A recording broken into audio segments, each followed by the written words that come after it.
વધારે પાણી આવ્યા છે એના લીધે આપણે ધોળકા વિસ્તારના અમુક ગામોના જે સાબરમતીના બાજુવાળા ગામ છે અમુક ગામોમાં પાણી આવ્યા છે તો એના લીધે 2-3 દિવસથી રેગ્યુલર એલર્ટ જારી થઈ રહ્યા છે.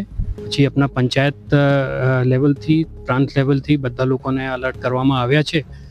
તો જ્યાં વિસ્તારોમાં પાણી છે એમાં લોકોને જાહેરાત કરી દીધી છે કે કોઈ પાણીના નજીકમાં ના જાય. સાથે સાથ જે મેડિકલ સુવિધાઓ છે એના માટે પણ જે સગર્ભા બહેનો હતા જેના આવતા અઠવાડિયામાં ડિલિવરી થવાની હતી એ લોકોને ઓલરેડી ધોળકા કે નજીકના CHCમાં પણ શિફ્ટ કરાવી દીધા છે કે કોઈ ઇમરજન્સીમાં એવી રીતે ઇસ્યુ ના બની જાય. સાથે સાથ દરેક ગામડાઓમાં જે અકસ્માત માટે ઓર જે આપણા શેલ્ટર હોમ બન્યા છે આ શેલ્ટર હોમ પણ નક્કી થઈ ગયા છે.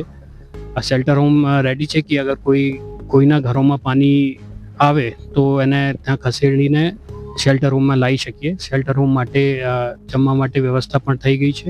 આ સાબરમતીનું પાણી છોડવાથી ગામમાં પૂર આવ્યું અને ગામમાં ઉરકા સિવાય કે ફરી એકાવી પરિસ્થિતિ છે નહીં. બરોબર. બીજું કોઈ ગામમાં 4 થી 5 ફૂટ પાણી ભરાયેલું છે હાલમાં.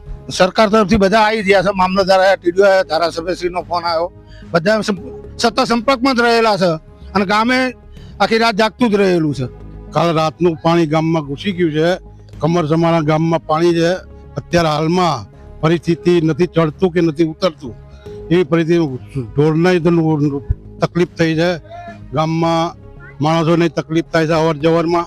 એટલે આ પરિસ્થિતિ અમારા ગામમાં આજકાલની નથી, પરંતુ અમારા ધારાસભ્ય શ્રી કિરીટસિંહ ડાભી સાહેબ તથા DDO સાહેબ, સર્કલ સાહેબ તેમજ PINN પરમાર સાહેબ દ્વારા અમને જે સહકાર આપવામાં આવે છે જેના કારણે કોઈ આજ સુધી 25 વર્ષની અંદર કોઈ જાનહાનિ નથી.